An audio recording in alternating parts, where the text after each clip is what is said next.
네, 안녕하십니까, 광닭입니다. 자, 요즘 이제 슬슬 마늘 양파의 수확이 시작됐습니다. 자, 이렇게 마늘과 양파뿐만이 아니라 6월달은 여러분들이 봄부터 심어 기르셨던 많은 작물들을 이제 수확하는 시기예요. 뭐 대표적인 게 이런 마늘 양파도 있겠고, 또 감자, 그리고 봄에 심었던 완두콩도 이제 수확이 점점 다가오고 있고, 뭐 당근도 이제 수확기에 접어들어가고 있습니다. 자, 이렇게 수확이 한창 진행되면 밭이 한 군데 한 군데씩 이제 비기 시작을 합니다. 자, 그래서 오늘은 이렇게 비어있는 공간들을 좀 활용하는 그런 차원에서 작물들 몇 가지를 추천을 하려고 해요. 그런데 오늘 말씀드리는 이런 작물들은 단지 비어있는 공간을 활용한다는 차원에서 조금 더 발전해서 현재 땅이 가지고 있는 어떤 문제들을 해소할 수 있는, 단점들을 해소하고 문제를 해결할 수 있는 뭐 그런 작물들도 좀 있고요.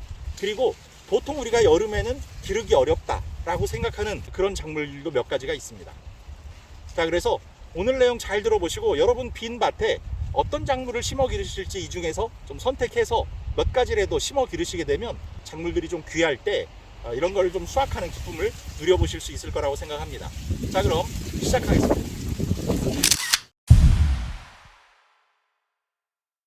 자, 마늘과 양파를 수확하시고 나면요, 여러분들이 생각하시는 것보다 여기에 굉장히 많은 양의 비료들이 아직 녹지 않고 남아있는 경우도 많고요.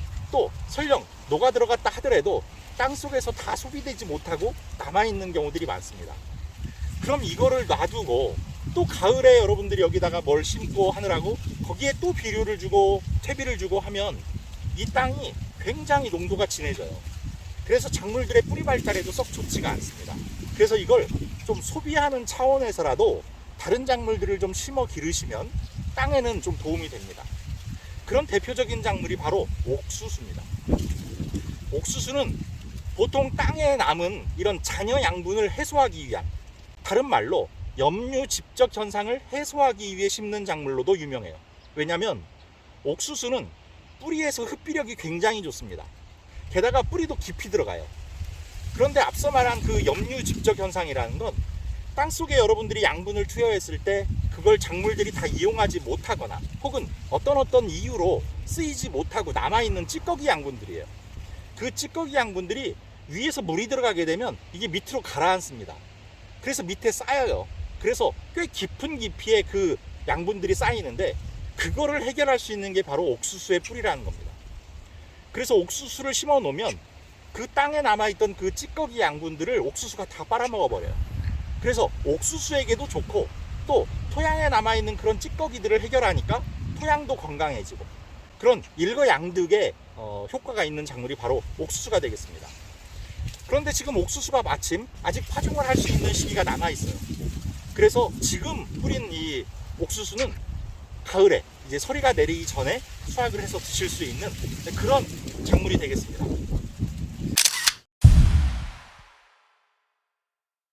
이제 이 6월달 씨앗으로 파종할 수 있는 그 작물이 바로 콩입니다.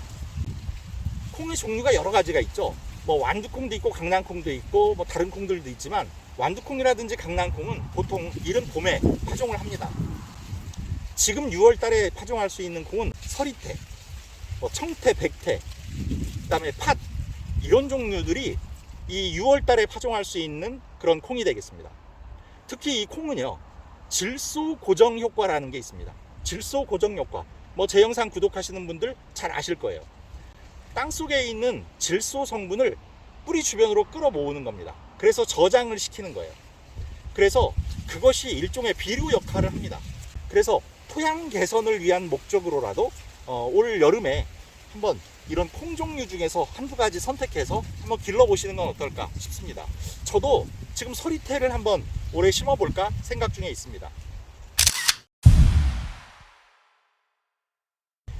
지금 이제 여름에 6월달에 이제 수확하게 되는 것이 이런 마늘 양파만 있는 게 아니죠. 감자도 있습니다. 근데 감자는 우리가 뭐 생각처럼 그렇게 많은 양의 추비를 하지는 않습니다. 그럼 이런 땅에는 뭐가 좋으냐? 바로 들깨가 좋습니다. 이 들깨는 비료의 요구량이 다른 작물에 비해서 많이 낮습니다. 그래서 양분이 그렇게 많지 않은 토양에서도 잘 자라는 게 바로 들깨예요. 그리고 웬만한 토양을 가리지 않습니다. 토양 적응성이 좋다는 거예요. 그리고 뭐 여러분들 아시다시피 들깨는 그 잎도 따고 또 씨앗도 이용하고 그 기름도 이용하고 활용도가 높죠. 그리고 또 들깨와 같이 얘기할 수 있는 게 바로 참깨가 있죠. 근데 참깨는 뭐 들깨보다는 조금 더 난이도가 있는 그런 작물이긴 하지만 지금 이 빈자리에 활용할 수 있는 아주 좋은 작물이라고 할 수 있겠습니다. 잎채소들 몇 가지 좀 보겠습니다. 이런 잎채소들은 보통 여름에 잘 못 자랍니다. 상추도 그렇죠. 그 다음에 열무 얼갈이도 그렇죠. 시금치도 그렇죠. 보통 너무 더운 여름에는 잘 못 자라고 녹아버립니다. 그리고 여름에는 무엇보다 또 병충해가 심하죠. 특히 뭐 벼룩잎벌레라든지 아니면 각종 나방들 이런 것들이 많아지는 시기이기 때문에 이런 잎채소를 재배하기가 참 어려운 그런 환경인데 요즘에는요 그런 여름용 재배를 위한 품종들이 따로 나와요. 우리가 잘 알고 있는 상추도 역시 여름 상추용으로 씨앗이 나옵니다. 그래서 지금 여러분들 봄에 기르셨던 상추가 6월 하순 정도 되면 꽃대가 올라옵니다. 그러면 지금쯤 6월 초순쯤에 그 여름 상추를 미리 좀 파종을 해서 육묘를 하세요. 그래야 7월달, 8월달에 상추를 이용하시기에 좋은 시점이 됩니다. 6월 초중순에 미리 씨앗을 뿌려서 싹을 틔워서 그걸 정식으로 심는 그런 방법으로 재배를 하시면 되겠습니다. 또 우리가 알고 있는 것들 중에 시금치가 있죠. 그런데 보통 이 시금치는요 아주 이른 봄이나 아니면 가을 재배를 주로 합니다. 그리고 솔직히 말해서 이런 더운 때 하는 시금치보다 가을 시금치가 훨씬 맛있어요. 왜냐하면 날씨가 이제 추워지는 시기이기 때문에 당분의 축적이 많아집니다. 그러니까 훨씬 살도 도톰하게 찌고 맛이 좋아요. 하지만 뭐 여러분들도 아시다시피 이 여름에는 어떤 채소건 간에 이런 잎채소들이 좀 귀합니다. 시금치 값도 많이 비싸지고요. 상추 값도 많이 비싸져요. 장마가 시작되면 더 그렇습니다. 그런데 이 시금치도 여름용 시금치가 있어요. 그런 것들은 지금 파종을 하셔서 재배가 가능합니다. 시금치가 귀한 그 시기에 경제적으로도 좀 이득을 보실 수 있는 그런 작물이 되겠습니다. 자, 그리고요 아욱이라든지 쑥갓, 근대 이걸 봄에 심어서 기르셨던 분들은 이제 슬슬 또 마무리가 되어가는 단계예요. 잎의 그 품질도 좀 안 좋아지고 그러니까 이제 그것들을 갈무리하면서 지금쯤 새로 씨앗을 파종하시면 여름에 또 드실 수가 있습니다.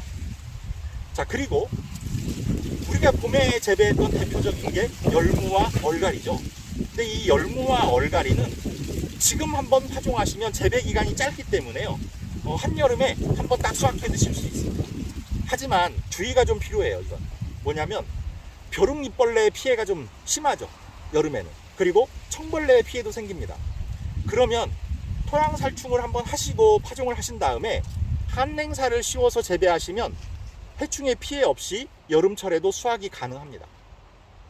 그래서 지금 더 늦기 전에 이 열무얼갈이 한번 파종해서 딱 앞으로 한 달 반 정도 재배하시면 7월 안으로 수확을 해 드실 수가 있습니다. 자, 그리고요 대파, 아직까지 여러분들 대파 모종 못 심으셨다 하는 분들은 더 늦기 전에 지금 모종으로 정식을 하셔도 됩니다. 그러면 가을부터 이제 수확을 해서 드실 수가 있게 됩니다. 자, 이렇게 해서 여러분들이 좀 기르시기에 적합한 여름 재배용 작물들 몇 가지 추천을 해드렸습니다. 빈 땅을 뭐 놀리지 않고 활용한다는 측면도 있고 말씀드린 대로 이 토양에 있는 어떤 문제점을 해결할 수도 있는 그런 장점들이 있는 작물들도 있었죠. 그런 것들을 잘 검토하셔서 이 중에 몇 가지만이라도 재배를 하시면 여러분들 좀 야채가 귀한 이 시기에 도움이 되실 수 있을 거라고 생각합니다. 자, 풍성한 수확 응원하겠고요. 구독, 좋아요, 알림 설정 부탁드리면서 인사드리겠습니다. 감사합니다.